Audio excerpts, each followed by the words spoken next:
Bismillahirrahmanirrahim. Assalamualaikum warahmatullahi wabarakatuh. Alhamdulillah, salatu wassalamu ala rasulillah wa ala alihi wa sahbihi wa man walah wa ba'du. Alhamdulillah teman-teman sekalian, kita masih diberikan kesempatan oleh Allah Subhanahu wa taala untuk berkumpul, bertemu, beraktivitas. Pertama kita berdoa semoga seluruh aktivitas kita diberkahi dan dirahmati oleh Allah Subhanahu wa taala. Yang kedua kita juga berdoa semoga teman-teman kita yang belum mendapatkan hidayah untuk bersyahadat, semoga oleh Allah dilembutkan hatinya, dimantapkan jiwanya untuk bersyahadat sebelum ia wafat dan kembali kepada Allah Subhanahu wa taala. Dan yang ketiga kita juga berdoa semoga setiap apa yang kita alami, baik berupa yang kita lihat sebagai hal yang baik atau yang nampak dalam pandangan terasa kurang menyenangkan, diberikan oleh Allah kelapangan hati sehingga bisa memosisikan semua ujian itu sebagai tanda-tanda kebaikan dari Allah Subhanahu wa taala. Nah, semua yang kita alami itu di Quran disebut dengan musibah namanya. Jadi ingat ya, musibah itu tidak melulu dipahami pada sesuatu yang kita lihat kurang menyenangkan atau negatif misalnya. Musibah itu asalnya dari kata asoba yusibu. Kalau saya tuliskan,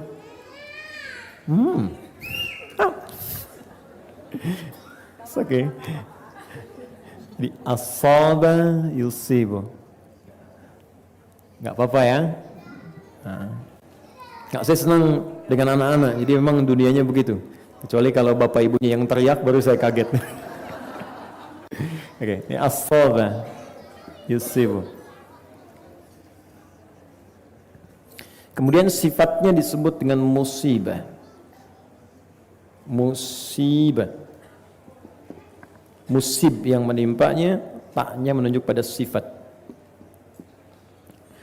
As-soba itu semua yang kita alami.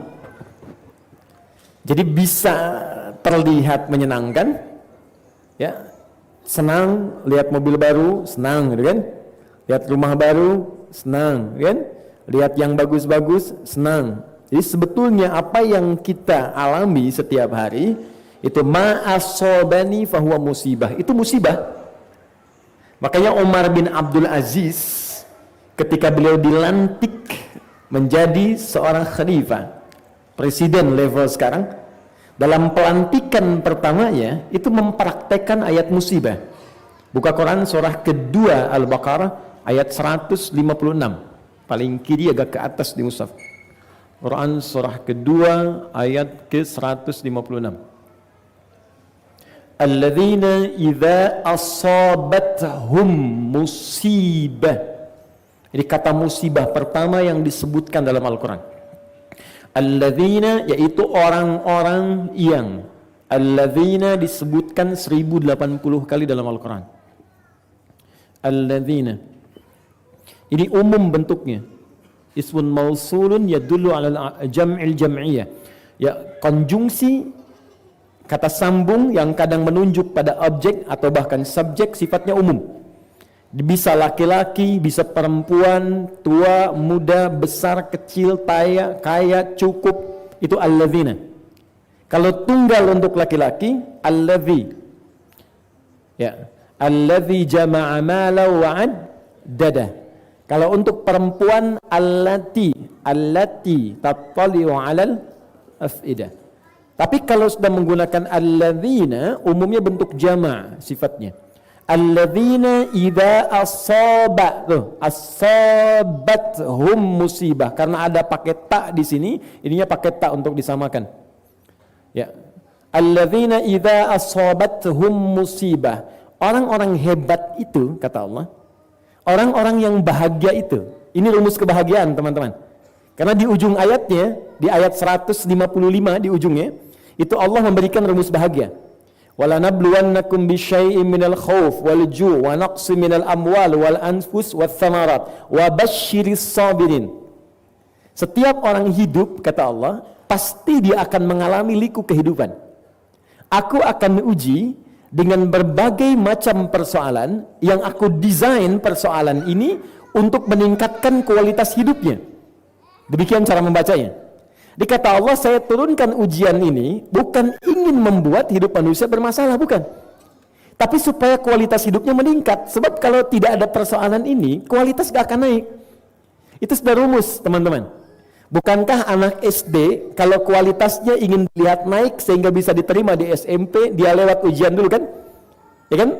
SMP ke SMA ada ujian kan? Ujian itu dibuat bukan ingin memberikan beban bagi siswa, tapi untuk mengukur apakah kualitas ilmu dia sudah layak naik atau belum. Maka jika kita bisa merasionalkan hal yang tadi dengan mudah, mengapa konteks kehidupan kita kehilangan rasionalitas kita untuk memahaminya? Maka kata Quran, aku menguji, kata Allah, hamba-hambaku itu mungkin dengan kegelisahan, khauf, gelisah saat akhir bulan belum datang, ya, gajian, gelisah saat kontrak itu tidak kunjung disepakati, macam-macam. Wal ju', lapar, wa naqsu minal amwal, harta mulai berkurang, wal anfus, ada yang diuji dengan sakit, ya, bahkan mungkin ada yang wafat, wa thamarat. Maaf ya, kalau teman-teman lihat thamarat di terjemahan diartikan dengan buah-buahan. Ya, wa thamarat diartikan buah-buahan. Ya, kalau diartikan demikian, nah ini rasanya kurang objektif, kurang adil. Karena yang diuji tukang buah saja, tukang sayur tidak. Nah, ini dibacanya pakai ilmu balaghah. Buah di sini maksudnya hasil kerja keras sesuatu yang mungkin dirampas orang. Jadi kalau orang nanam sesuatu kan mau raih buahnya kan? Dia tanam dari biji, tumbuh sampai ke pohon, sampai ke berbuah, tiba-tiba mau panen diambil orang. Anda yang kerja keras, Anda yang bikin presentasi, tapi ketika ikut tender kok orang lain yang ngambil. Itu diantaranya. Tapi poinnya bukan itu. Lihat ujungnya. Wa basyiris sabirin. Berikan kabar gembira pada orang sabar saat menjalani ujian itu. Jadi ternyata ada orang yang ketika diuji itu malah gembira.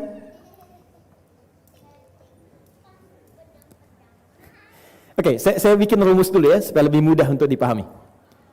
Hidup, ini persamaan Qur'annya, hidup itu pasti bersanding dengan ujian, masalah, persoalan yang didesain untuk meningkatkan kualitas hidup.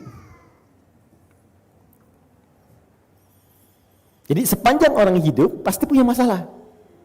Nggak ada orang hidup yang nggak punya persoalan. Ini pun wajahnya tenang-tenang, kayak bahagia, belum tentu nggak punya masalah itu. Ya, pasti ada masalah. Jadi kalau kita hidup pasti punya persoalan. Jadi kalau ada orang yang tidak ingin punya masalah, artinya dia nggak ingin hidup. Baik, saya mau tanya sebentar. Siapa yang tidak ingin punya masalah? Boleh angkat tangan. Baik, ya sudah gitu kan. Baik, artinya ketika kita hidup akan selalu punya masalah. Hanya Allah memberikan rumus bagaimana meringankan persoalan itu sehingga sebelum kita alami terasa ringan. Di banyak orang yang berat menerima masalah itu bukan karena masalahnya, karena dia tidak belajar solusi bagaimana meringankan persoalan itu sebelum dilalui. Maka kata Allah, wa basyiris sabirin, aku berikan berita gembira pada orang sabar. Jadi ada orang yang saat dapat masalah malah gembira. Umumnya kan orang gelisah, itu gembira. Nah, bagaimana rumusnya gembira ketika ada masalah? Di rumah tangga ada masalah malah gembira gitu kan. Dihadapin anak ada masalah malah kita hadapin dengan gembira. Di kantor ada proyek banyak masalah dihadapi dengan gembira. Jadi Allah memberikan ajaran pada kita, ini aku berikan sebuah rumus, kalau diterapkan maka sesulit apapun persoalan akan dihadapi dengan kegembiraan. Sederhana, namanya sabar. Sabar. Tapi apa itu sabar? Belum selesai. Di sabar itu bukan diam. Sabar itu bukan menunggu tanpa aksi. Sabar itu bukan menyerahkan persoalan tanpa tindakan.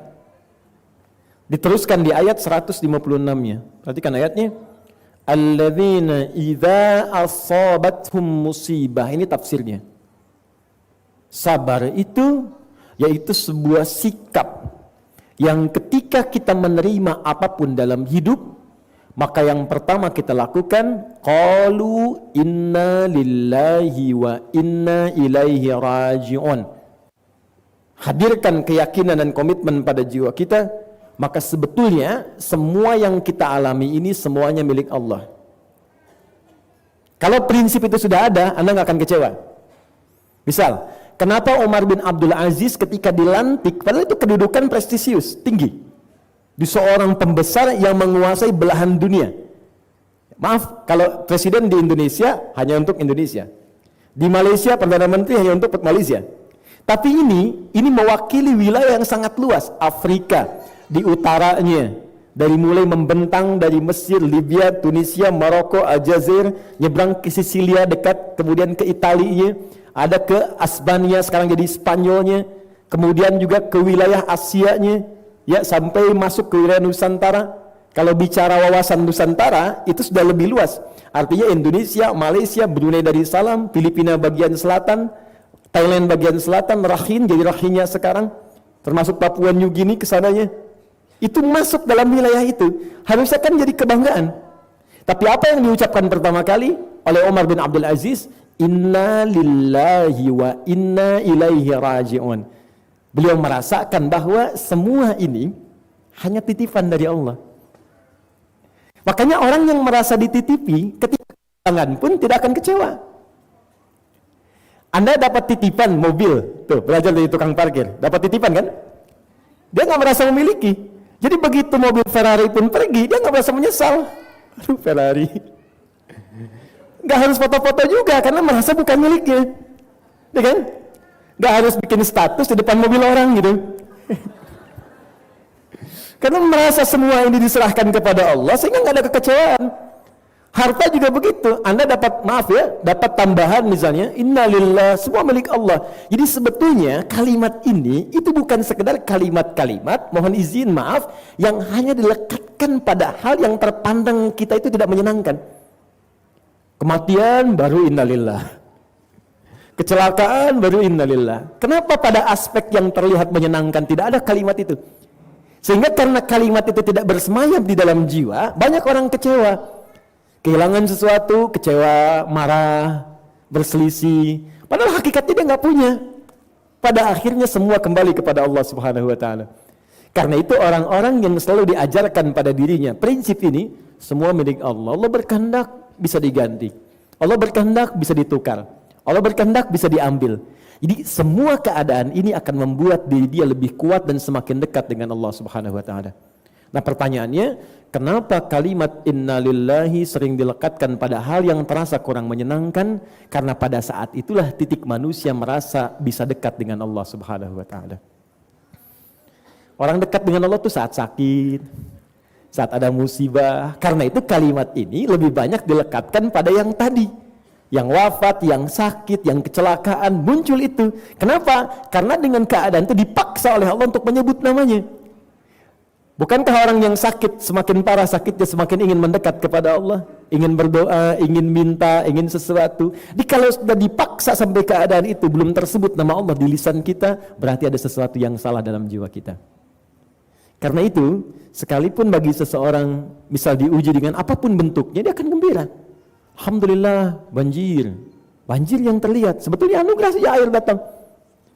Tinggal bagaimana mengatasinya, mencari solusinya, diatasi dengan nyaman.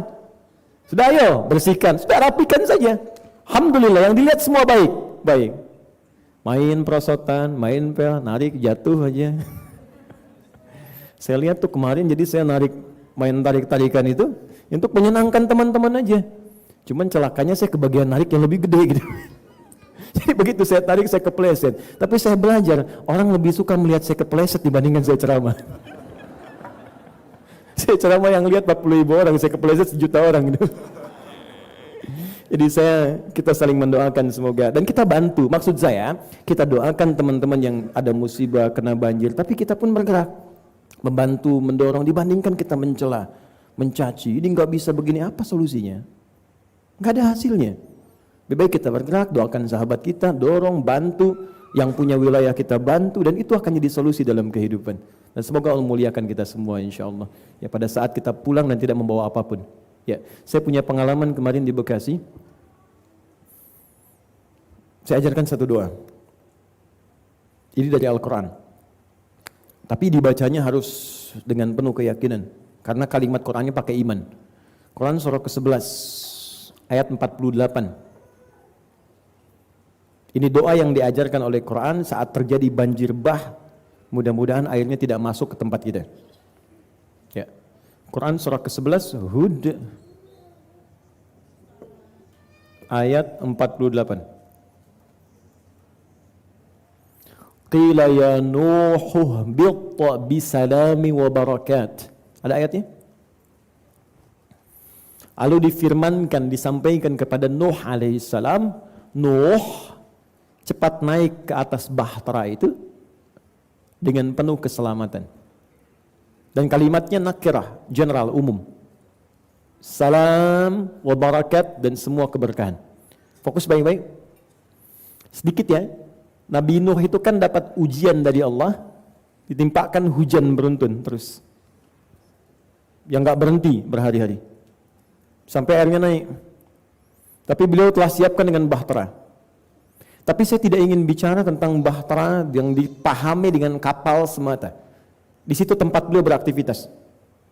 Tinggalnya di situ, keluarganya di situ, kebutuhan makannya, akomodasinya, konsumsinya di situ semuanya masuk dalam satu tempat. Ketika mulai masuk, Allah memfirmankan kepadanya dan mengajarkan pada kita lewat Nabi Muhammad SAW sebuah doa. Qila ya Nuh bitt. Dikatakan, firmankan kepada Nuh, naiklah ke bahtera itu bisalam, dengan penuh keselamatan. Kalimatnya menggunakan tanwin, bisalamin. Tidak menggunakan alif lam. Ya. Bisalam. Ini ada yang tulisnya begini. Ya. Ini umum. Kalau umum, kaidah tafsirnya maka dia tidak dibatasi. Maka ada yang menafsirkan begini, bisalamin, selamat dari terpaan air itu. Jadi airnya nggak naik ke bahtera itu. Makanya ketika anaknya yang kanan itu, dia ingin mengatakan, Sa'awi, saya akan naik bapak ke tempat yang gini, ila jabalin, ya'simuni minal ma'. Saya akan naik ke gunung, yang di situ air nggak nyampe. Kata bapaknya, sekarang nggak ada yang bisa tidak teraih oleh air, semua akan nyampe, kecuali di sini. Jadi yang tinggi pun bisa kena. Posisi bahtera Nabi Nuh pada saat itu, airnya belum naik tinggi, Pak, Bu. Jadi kalau kita lihat misal di sini gunungnya, di sini air segini, volumenya, di sini kapal bahteranya. Air baru segini. Anaknya diminta oleh bapaknya, Nuh cepat naik ke sini, irkam ma'ana, ya bunayya irkam ma'ana. Nah, cepat naik sini. Kata anaknya, Pak, saya mau naik ke tempat yang tinggi ke sini. Gak akan nyampe air ke sini. Kata bapaknya, pada hari ini gak ada tempat yang gak bisa dijangkau air. Naik aja ke sini. Bapak telah siapkan. Anak tak peduli. Yang paling menarik akan ada posisi ketika keadaannya cukup rendah itu, ada tempat-tempat yang gak bisa ditembus air. Bisalam, selamat dari air. Bahkan sampai air naik pun ini gak masuk. Kalau kapal jelas, hukum Archimedes kan mengatakan kan, sebuah massa yang benda massanya itu lebih ringan tentu akan terangkat kan. Ini akan naik, jadi ingin tenggelam, ini naik. Tapi kalau kondisi sekarang, kenapa ayat ini diawali dengan kalimat Bapak kepada anak naik sini? Ini salah satunya ingin menunjukkan di tempat yang berbeda, di dimensi yang tidak sama, mungkin terjadi air bah yang sangat dahsyat, tapi tidak bisa menyentuh bahkan yang paling rendah dibanding tempat tinggi. Masih ingat tsunami di Aceh? Kok bisa ada satu masjid yang rendah, air nggak masuk? Sementara tempat tinggi itu bisa hancur. Kemarin kejadian di Bekasi, itu ada Masjid Al-Ihsan, yang sebagian teman-teman pernah ke sana. Itu Pak Ibu, dari satu komplek, cuman 2 tempat yang airnya nggak masuk. Alhamdulillah Allah jaga. Satu rumah Allah di masjid, kedua saya yang bacakan ayat tadi. Di rumah saya nggak masuk sama sekali, dan air itu rumah saya bahkan lebih rendah dibanding tempat yang lain yang tinggi. Tapi yang saya luar biasa rumah Allah. Itu teman-teman, di sini ada area sholat, di belakang area DKM di sini. Ini lantai di sini sudah tinggi sekali. Air naik ke sini, yang saya kalau sejalan itu posisinya segini, saya turun ke jalan. Di begitu air naik, saya keliling komplek untuk memetakan siapa yang nggak bisa keluar, siapa yang bisa ke masjid. Jadikan masjid sebagai posko. Kami keluar, putar. Itu sampai di masjid, masjid itu ada posisi rumah yang lebih tinggi dari masjid. Tapi yang paling menarik, air naik ke bagian DKM, ke belakang. Masuk. Dan posisi ini lebih tinggi dibandingkan dengan ruang utama sholat. Tapi ketika airnya sudah mau masuk ke tempat sholat ini, balik lagi, balik lagi. Nggak pernah masuk. Sampai air itu surut sampai sekarang. Ini yang paling menarik. Nah, jadi, tapi ini mesti diikuti oleh dua hal. Lihat ayatnya. Pertama, wa barakat. Jamak dari berkah. Berkah itu ziyadatul khair, bertambahnya nilai-nilai kebaikan. Jadi kalau Anda hartanya ingin dijaga oleh Allah, rumahnya dijaga oleh Allah, sering-sering berbuat baik. Sering-sering berbuat baik. Derma pada orang, perhatikan tetangga, ya. Banyak tingkatkan amal soleh. Kemudian bacakan doa tadi dengan iman, karena di ujung ayatnya ditutup dengan kalimat iman. Jadi yang ingin saya ajarkan, jadi dibandingkan kita mengeluhkan persoalan yang tidak melahirkan solusinya, lebih baik kita berikhtiar yang setidaknya memberikan kelapangan kepada jiwa. Jelas ya? Ini bagian pertama. Jadi mudah-mudahan kita doakan yang teman-teman sedang diuji diberikan kenyamanan, kelapangan, dan kita bisa melihat dari situ untuk diuji beramal soleh apa yang bisa kita lakukan. Ini peluang kita bersama untuk bisa berbagi dengan teman-teman yang lainnya. Semoga Allah muliakan kita semua insyaAllah. Hari ini spesial, saya ingin ambil 30 menit untuk meneruskan pelajaran. Setelah itu kita diskusi, ada waktu 1 jam. Kalau teman-teman ingin tanyakan, baik di dalam materi yang telah kita bahas, ataupun di luar persoalan yang pernah kita kaji, kita bisa diskusikan. Berikan saya sementara sekitar 30 menit untuk menyempurnakan dulu bahasan kita. Setelah itu kita lanjutkan pada sesi diskusi yang bisa mengeksplorasi tema yang mungkin kita kaji. Sepakat? Nah, tinggal sepakat ya. Baik, kita lanjutkan. Bismillahirrahmanirrahim pada kajian fikih salat. Sekarang kita sampai pada bagian ketiga terakhir dari pembahasan fikih salat, yaitu bagian tahiyat. Ya. Nanti bagian tahiyat 1. Yang kedua, doa sebelum salam. Ini posisi nomor 4. Saat benar dikerjakan, maka Allah seketika akan mengabulkan doa yang dimintakan. Jadi saya pernah ajarkan ada 4 posisi dalam sholat. Kalau benar cara mengerjakannya, maka seketika doa bisa dikabulkan tanpa tertunda. Yang 3 sudah saya bahas saat berdiri. Teman-teman yang baru bergabung, mohon bisa mengecek rekaman video di teman-teman musyawarah atau juga di tim kami nanti untuk di review dari situ. Yang kedua saat ruku, saya sudah bahas dengan dalilnya, teorinya dan contohnya. Ketiga saat sujud, kita telah uraikan bahkan diulang sampai 2 kali di pertemuan lalu. Dan yang keempat sesaat sebelum salam. Ini materi kita nanti yang akan datang. Kemudian bahasan terakhir yang ketiga, amalan pasca sholat. Apa yang dikerjakan saat setelah salam. Ini begitu assalamualaikum, assalamualaikum, amalan apa yang dituntun oleh Nabi untuk dilakukan. Yang saat dikerjakan, saat itu pun ada bonus doa bisa dikabulkan. Yang menarik, Nabi langsung mengajarkan doanya. Di begitu doanya akan dikabulkan, apa yang harus dibaca? Nah, nanti ada bacaan yang saat dibacakan, maka turunlah berbagai kemuliaan. Yuk kita mulai bahasan untuk 3 bagian terakhir, bahasan tahiyat. Bismillah. Buka Quran surah keempat ayat 86. Jazakallahu khair. Quran surah keempat An-Nisa ayat 86. Di mushaf standar paling kanan sebelah bawah. Wa idza huyyitum bi tahiyyatin fahayyu bi ahsana minha aw rudduha. Ada ayatnya? 86. Wa idza huyyitum bi tahiyyatin fahayyu bi ahsana minha aw rudduha. Jika Anda diberikan penghormatan, maka jawablah penghormatan itu dengan yang lebih baik atau minimal yang semisalnya. Ada? Oke. Itu kata pertama tahiyat disebutkan dalam Al-Quran. Pembahasan kita sekarang bab tentang tahiyat dalam sholat.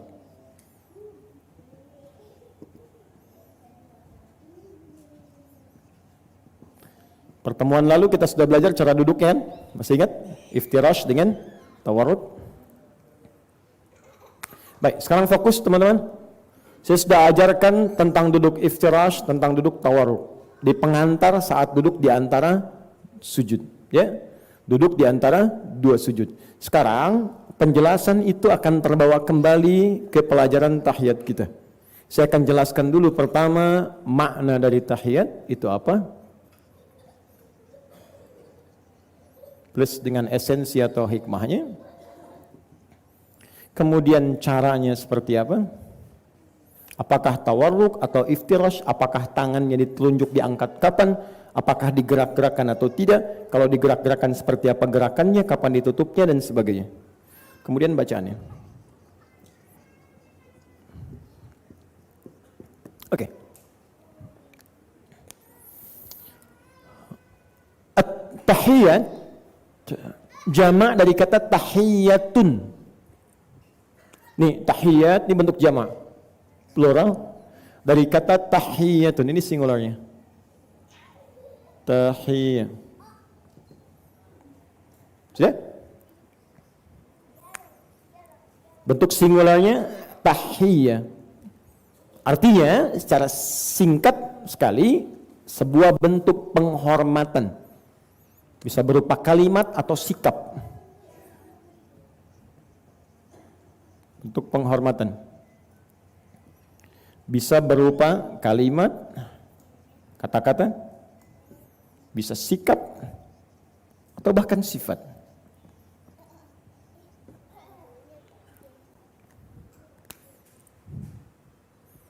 Oke. Di mana ditemukan kata tahiyat dalam Al-Quran? Di antaranya tadi saya tunjukkan Quran surah ke-4 An-Nisa ayat 86. Ada kaidah dan ini hanya ditemukan dalam Al-Quran. Saya punya koleksi beberapa kitab-kitab dan kadang sering saya lihat, saya bandingkan, dan Masya Allah tidak ada keindahan yang paling sempurna kecuali dalam Al-Quran. Wa idza hayyitum bitahiyatin, tahiyatin, ditemukan ayatnya. Jika Anda diberikan penghormatan oleh orang, jika diberikan penghormatan, bisa berupa kalimat, ya.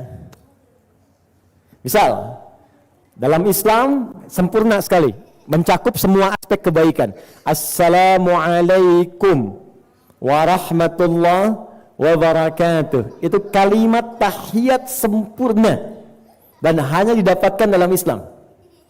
Itu kalimat penghormatan, teman-teman, Pak Ibu. Assalamualaikum itu lebih daripada selamat pagi, ya, sapaan, greetings. Selamat sore, itu kan doa asalnya. Selamat pagi, mudah-mudahan pagi ini Anda selamat. Selamat itu dari kata salam. Salam itu tenang, damai, nyaman, aman, itu salam. Nah, kata dasarnya silmi, frame-nya Islam. Makanya di Quran ada Islam, ada silmi, ada salam. Oke. Islam, Quran surah ketiga, ayat 19. Silmi, Quran surah kedua, ayat 208. Salam, Quran surah 19, ayat ke-15. Quran surah 3 ayat 19. Inna dina indallahil Islam. Sungguh agama yang dibenarkan oleh Allah, diridai oleh Allah, Islam. Itu frame-nya. Kalau kita sudah masuk Islam dengan syahadat, diminta menunaikan tuntunannya. Jadi kalau sudah masuk Islam kan syahadat dulu ya. Asyhadu an la ilaha illallah. Baik, saya bersaksi yakin dengan Allah tanpa ragu. Yakin tanpa ragu disebut iman. Orangnya mukmin, pekerjaannya aman, amanu. Maka orang yang sudah masuk Islam disebut amanu. Quran surah kedua ayat 208. Paling kiri pertengahan. Perhatikan kalimatnya baik-baik. Ya. Ya ayyuhalladzina amanu. Hei orang-orang yang sudah masuk Islam, sudah beriman, udkhulu fis-silmi, bukan Islam lagi. Praktekkanlah tuntunan Islam itu di dalam Islam, karena Islam itu frame-nya. Kita buka kemudian pintunya, kita masuk. Ada aturannya, maka semua tuntunan jadi aturan itu disebut dengan silmi namanya. Makanya kalimatnya udkhulu fis-silmi, bukan fil Islam. Kalau fil Islam balik lagi syahadat lagi. Perhatikan diksi Al-Quran yang begitu sempurna. Praktekkan tuntunan Islam itu secara kafah menyeluruh. Ketika diminta sholat, sholat. Puasa, puasa. Jangan sholat tapi nggak puasa. Ya kan? Oke, praktekkan. Jangan sholat tapi nggak mau zakat. Ya, jangan sholat tapi benci dengan jilbab misalnya. Ya, akhwat atau ikhwan. Jangan sholat tapi nggak suka dengan hal-hal yang sifatnya Allah turunkan secara tuntunan Islami. Dua sekali. Oke, jadi di sini teman-teman, tuntunannya disebut silmi. Kalau Anda bisa mengerjakan tuntunan dalam Islam dengan sempurna sesuai batas kemampuan, indah sekali. Kalau belum bisa tahajud 11, jangan dipaksakan dulu. Dua dulu kata Nabi. Hadis Muslim nomor hadis 749 dari Ibnu Umar radhiyallahu taala anhuma. Salatul laili masna masna. Kalau Anda ingin memulai salat malam, mulailah dengan dua dulu. Kalau sudah merasa nyaman, tambah dua lagi. Kalaupun khawatir saat mengerjakan itu, fajar tiba. Sekarang fajarnya misalnya 4:25 misal. Kok bisa 2 rakaat sholat akan tiba fajar, artinya bangunnya 4:15. Ketika bangun wudhu tersisa cuma 5 menit lagi, sholat aja 2 rakaat, witir 1.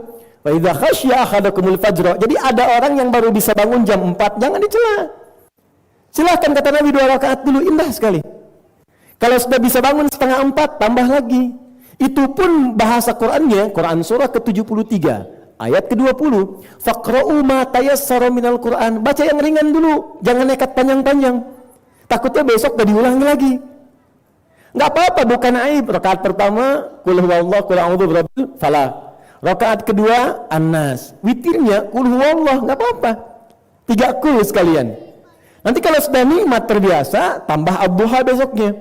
Sampai Anda merasakan kenikmatan luar biasa, silahkan 1 rakaat pertama Al-Baqarah sampai tuntas. Silakan, itu indah. Jadi kalau ada teman kita baru mengenal jilbab, jangan dicela. Anda mungkin sudah duluan, tapi iman dia luar biasa sampai berjuang mengatasi lingkungannya. Itu nggak mudah. Jangan dikira mudah loh. Bagi orang yang berhijrah kemudian untuk merubah kebiasaan tidak mudah. Justru di situ levelnya sudah meningkat. Maka dorong, ajak lagi, gabungkan komunitas. Teman-teman juga demikian. Jangan dikira orang mau datang ke pengajian itu mudah. Mungkin dia baru pemula, tapi boleh jadi derajatnya di sisi Allah lebih tinggi dibandingkan orang yang telah terbiasa.